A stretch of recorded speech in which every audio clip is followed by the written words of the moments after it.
Uh, Hello, dear students. Welcome to this seventh lecture of development of life skill. Before to start this lecture, I would like to recapitulate whatever I have discussed in the previous lecture. So, in the previous lecture, that is in lecture 6, I have discussed about steps of problem solving. Where I have discussed the first step, that identify and clarify the problems, then information gathering related to problems, third step, evaluate the evidence, then consider alternative solution and their implication. Again, for fifth stage, choose the and implement the best alternatives, and final, that is review. So this has been discussed in the previous unit. So in today unit, we will discuss about the problem solving techniques, where we will discuss the trial and error methods, brainstorming, and lateral thinking.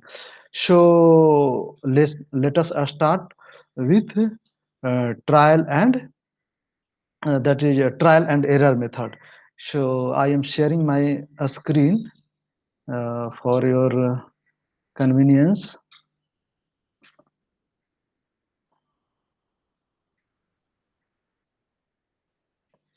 So is it visible? Yeah, okay. So uh, is it visible? Okay. So uh, let us start with the trial and error technique, okay, of problem solving. So what is trial and error? Trial और error, जिसको परीक्षण त्रुटि, बार बार जो है उसको परीक्षण कर रहे हैं, फिर त्रुटि हो रही है, और इस तरीका से एक बार हम एग्जैक्ट सॉल्यूशन प्राप्त कर लेते हैं ना. Trial and error technique can be used to solve the complex problems. This is typically good for problem where you have multiple chance to get the correct solution. यानी ये प्रॉब्लम में हम क्या, कोई कॉम्प्लेक्स प्रॉब्लम को solve करने के लिए हम ट्रायल एंड एरर टेक्निक का यूज करते हैं. जिस ये जो है वैसे प्रॉब्लम के लिए बेस्ट है जहाँ की मल्टीपल चांस है करेक्ट सॉल्यूशन प्राप्त करने के लिए. जैसे मान लेते हैं कि यदि 4 ऑप्शन दिया है, तो फर्स्ट मारे तो वो गलत हो गया, सेकंड ऑप्शन ठीक किए तो वो गलत हो गया, फिर थर्ड किए ठीक तो सही हो गया. यानी मैंने चारों ऑप्शन को ट्राई कर लिया, या 5-7 ऑप्शन है ट्राई कर लिया, उस पे देखा कि वो इस प्रोसीजर में ये फिट बैठ रहा है. तो this is the trial and error methods ना, to of problem solving. So however, this is not a good technique for problems that don't give you multiple chance to find solution. लेकिन वैसे यदि मान लेते हैं जिसमें मल्टीपल चांस नहीं है किसी सॉल्यूशन प्राप्त करने का, तो उसके लिए बेस्ट टेक्निक नहीं है. जैसा कि इसमें 3 पॉइंट में आप देखिए, trial and error does not require you to have a lot of knowledge. इसमें बहुत ज्यादा जरूरत नॉलेज की नहीं है, क्योंकि ये तो बार बार जो है ना, आप परीक्षण करके उससे प्राप्त करते हैं एग्जैक्ट सॉल्यूशन ना, हमेशा जो है प्रयास करके. Then it plays an important role in the scientific methods as well. ये साइंटिफिक मेथड में भी एग्जैक्ट रोल प्ले करता है, एक महत्वपूर्ण रोल प्ले करता है. Trial and error is also an excellent tools for inventors ना. उनके लिए एक जो है उत्तम टूल भी है trial and error. Again brain storming, this जो हमको बोलते हैं विचार मंथन, ब्रेन स्टॉर्मिंग, दैट इज विचार मंथन. So brainstorming is a group method for obtaining new ideas and business solutions. The groups are organized for sitting together and stimulate greater creativity by exchange of mutual experiences and participating in the discussion. इसमें क्या करते हैं कि कुछ लोग 10 से 12 लोग एक साथ बैठकर और किसी पार्टिकुलर ग्रुप में अपने आइडिया को, अपने जो एक्सपीरियंस है उसको शेयर करते हैं, उस पे डिस्कशन करते हैं, और करके और जो है उसके माध्यम से डिस्कशन के माध्यम से एक नई आइडिया जनरेट करते हैं। Brainstorming is supposed to be about harnessing the power of thinking outside the box to solve that impossible problem. It is the magic that helps you find amazing, unique ideas. So, magic और unique idea जो भी है, actually क्या है कि harnessing the power of thinking, यानी ये brain storming जो है आपके सोचने की जितनी शक्ति है उस पूरे शक्ति को दोहन करता है इसमें। ब्रेन स्टॉर्मिंग में सोचने की आपके पूरी शक्ति का ये दोहन इसके माध्यम से किया जाता है। Again brainstorming can be an effective way to generate lots of ideas on a specific issue and then determine which ideas is best solution. Actually इसके माध्यम से बहुत सा आइडिया जनरेट होता है। उसके बाद ये डिटरमाइन करता है कि कौन सा आइडिया जो है वो बेस्ट सॉल्यूशन है। So it is most effective with groups of 8 to 12 people and should be performed in a relaxed environment। ना ये 10 8 से 12 लोग 10 से 12 लोगों के बीच में ज़्यादा अच्छा इसका परफ़ॉर्म होता है और और अच्छा परफ़ॉर्मेंस थोड़ा-सा रिलैक्स एकदम जो है एनवायरनमेंट में होता है ना? जहाँ किसी प्रकार का आपको प्रतिबंध नहीं हो, टेंशन नहीं हो, ठीक ना? If participant feel free to relax and joke around, they will stretch their minds further and therefore produce more new creative ideas। सो यदि व्यक्ति एकदम फ्री है हँसी मज़ाक करने के लिए, बात करने के लिए, उस ग्रुप में बैठकर डिस्कशन करने के लिए, तो उससे होता क्या है कि एक पॉसिबिलिटी हो जाती है कि ज़्यादा से ज़्यादा जो है आइडिया जनरेट होगा क्योंकि ब्रेन आर रिलैक्स मोड ना और he is free to think anythings and give any idea। So it is an easy and simple technique which encourage and stimulate for creative thinking ना। तो ये क्या है कि एक आसान तकनीक है जो कि आपको उत्साहित करता है, उद्दीपित करता है ना क्रिएटिव थिंकिंग की तरफ बढ़ने के लिए ना। Again, for example, this it is commonly used for advertising, the development of new products, the process management and business planning। ना इन एरियाज में इसको यूज करते हैं क्योंकि हम देखते हैं कि भाई किस तरीके का हम एडवर्टाइजमेंट दें कि हमारा प्रोडक्ट को परचेज़ करने के लोग अट्रैक्ट होके। डेवलपमेंट न्यू प्रोडक्ट्स क्या उसका डिज़ाइन करें, ना किस तरीके से उसका मॉडल चेंज करें। आप देखते हैं कि किस कैसे-कैसे जो है जो नए प्रोडक्ट आते हैं, पहले उनका मॉडल कुछ और था और ड्यूरिंग द टाइम उसका मॉडल चेंज होते जाता है, उसका शेप चेंज हो जाता है, ना? तो इसका ओवरऑल यदि पर्पस आप देखिए तो होता है कि कंज्यूमर जो है उसको अट्रैक्ट करना, जो कस्टमर है उसको अट्रैक्ट करना। There are 4 basic rules in brainstormings. Now sorry, no criticism. First तो है कि इसमें आप किस तरह की आइडिया लाए हैं, आइडिया इज़ रॉन्ग और राइट। क्रिटिसाइज़ नहीं करनी है ना, क्रिटिसाइज़ या जो क्रिटिसिज्म होना होगा तो वो हम इवैल्यूएशन स्टेज में उसको हम प्रोसेस करेंगे, उसको देखेंगे। This allow member to feel comfortable with the ideas of generating unusual ideas. यदि ऐसे भी मान लेते हैं कि वैसे आइडियाज़ भी जनरेट होता है जो यूजुअल नहीं है, जो कि जो है क्या बोलते हैं कि उसके लिए पार्टिकुलर प्रॉब्लम के लिए फिट नहीं है, फिर भी वो आइडिया का भी वेलकम करते हैं। So welcome unusual idea. Unusual ideas are welcome as it is normally easier to tame down than to tame up। So as a new age of thinking and looking at the world may provide better solution। So किसी को नीचे गिराना उसका तुम्हारा idea बेकार है, ऐसे-ऐसे ये कह के उसको डिमोटिवेट करना और उसके थिंकिंग को एक हिसाब से आप डिमोटिवेट कर देते हैं तो ब्लॉक हो जाता है। तो वो क्या होता है कि आप वो डिस्करेज उसको कर दिए। तो ये सारी चीज़ें वहाँ पर बैन रहता है और उसको भी वेलकम करते हैं कि हाँ, बहुत बढ़िया, आपने भी काफ़ी अच्छा प्रयास किया। तो इसका उद्देश्य ये होता है कि motivate you and encourage your thinking और whatever the creativeness na, to think more on that particular topic. So again, the quantity wanted, that is the point three. The greater numbers of ideas generated, the greater the chance of producing an effective solution. So बहुत सारे number में, बहुत ज्यादा मात्रा में यदि idea generate होता, तो ये भी उम्मीद रहती है कि एक इफेक्टिव सॉल्यूशन भी मिलेगा। सो कंबाइन एंड इम्प्रूव आइडियाज, फिर हम उसको कंबाइन करते हैं और सारे लोग बैठते हैं और उसके बाद उस पे डिस्कशन ये करते हैं कि which idea is best for give the appropriate solution.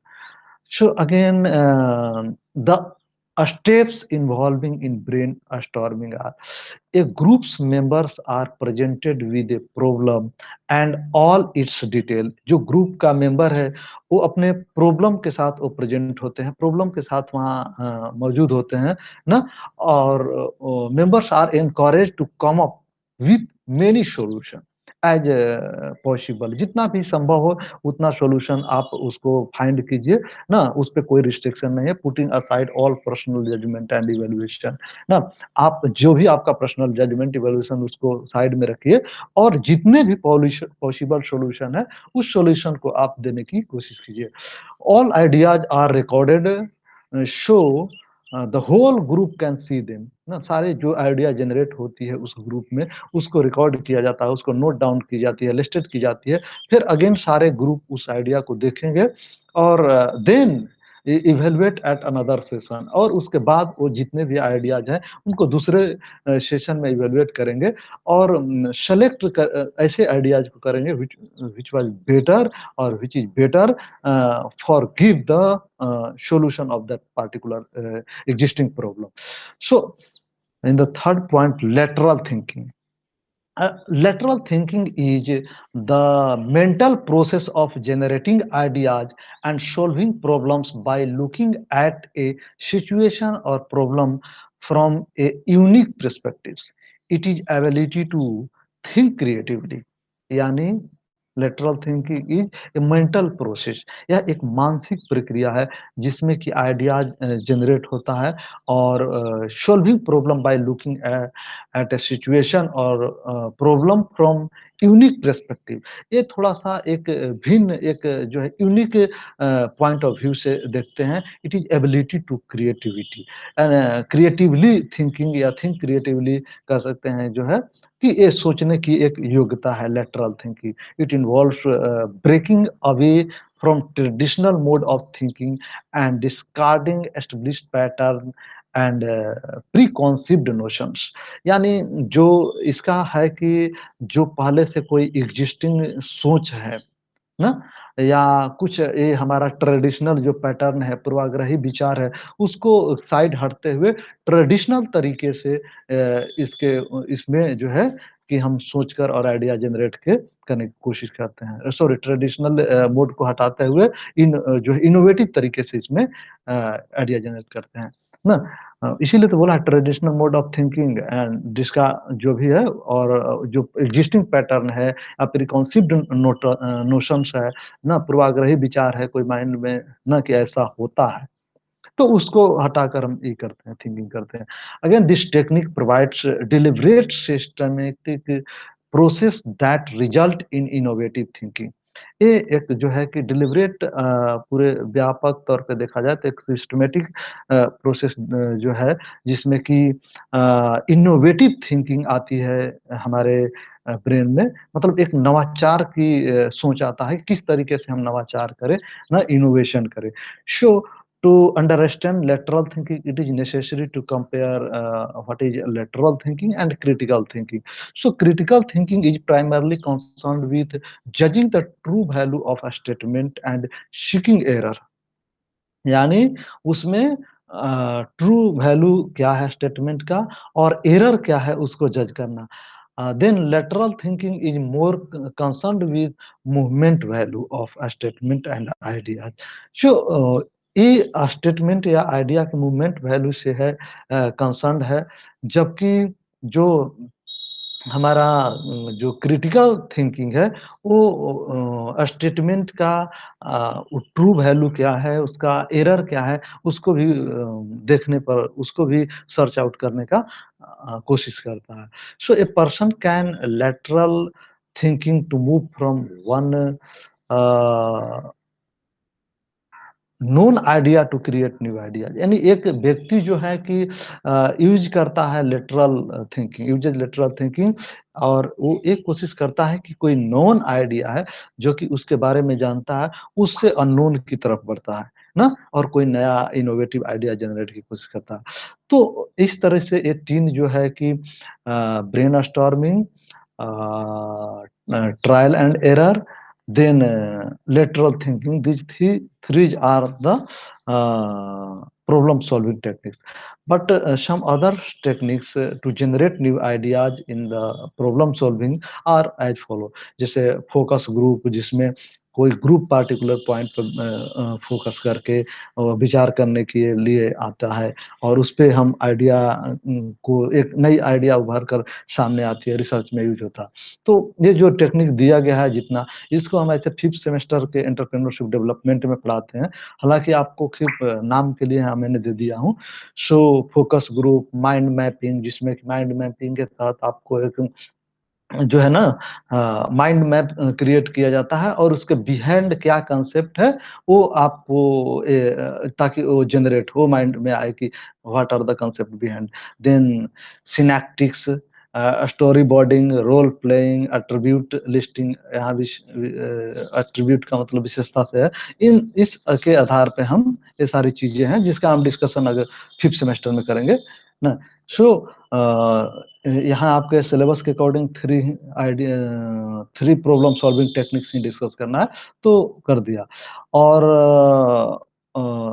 तो हम, यदि आपका कोई क्वेश्चन है तो आप पूछिए, अदरवाइज यदि आपको लगता है कि नहीं समझ पाए हैं, तो अगेन जो मीट का जो सेशन मेरा होगा जिसमें डाउट, उसमें भी आप अपना सारा डाउट डिस्कस कर सकते हैं। अब इसके आधार पर जैसे ये असाइनमेंट है, ठीक ना। असाइनमेंट जैसे है कि आपके सिलेबस में देखिएगा तो लास्ट में दिया हुआ है, फॉर मोर डिटेल इसी सिलेबस में दे दिया हूँ, सोल्व पजल्स। तो पजल्स जैसे मैंने एक सवाल डॉट कॉम से लिया हूँ, और जैसे यहाँ पे आपको जैसे कि ट्रायल एंड एरर, सॉरी, इसमें हाँ ट्रायल एंड एरर मेथड बताया ना, उसमें यहाँ 4 डिजिट है, तो 4 को रखकर आप देखिए तो कोई ना कोई एक डिजिट फिक्स हो जाएगा। तो ट्रायल एंड एरर मेथड के माध्यम से इसका सॉल्यूशन आप एग्जैक्ट प्राप्त कर लीजिएगा ना। तो उसी प्रकार से यदि आप देख लीजिए जो और मेथड है, वो हर जो है ब्रेन स्टॉर्मिंग और लेटरल थिंकिंग, उन सभी मेथड पे एक एक प्रॉब्लम आपको सोल्व करना है। एटलीस्ट जो है आपको solve at least 5 more puzzles from website जो सवाल डॉट कॉम में दिया हूँ, वहाँ से कुछ आप देख लीजिएगा, वहाँ अच्छे अच्छे प्रॉब्लम है, और उस वहाँ से आपको सोल्व करना है एटलीस्ट 5 प्रॉब्लम, ठीक ना। और एक तो मैं दे ही दिया हूँ।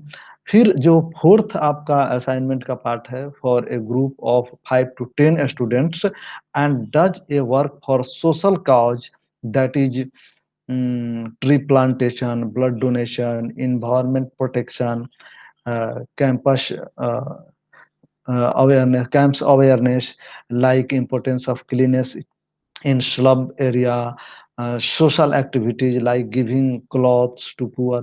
तो इस तरीके की जो एक्टिविटीज है, इसमें आपको 5 से 10 स्टूडेंट का पहले ग्रुप एक बना लेना है, और ग्रुप बनाकर वो पार्टिकुलर ग्रुप कोई एक इसमें से ले लेगा, इन्वायरमेंटल प्रोटेक्शन ले लेगा, या camps on awareness like cleanness पे ले ले स्लम एरिया में, या सोशल एक्टिविटीज पे ले ले। तो और उस पे आपको एक जो है एक्टिविटीज करना है, और उस एक्टिविटीज पे आपको रिपोर्ट बनानी है। तो ये रहा आपका आज का इतना ही लेक्चर 7 का। Okay, so thank you. If any doubt you can ask here, otherwise you can also discuss in the doubt session. So have any doubt? Okay. Okay, no doubt. So again, if any doubt, you can ask me during the doubt session. Okay. Thank you. Thank you.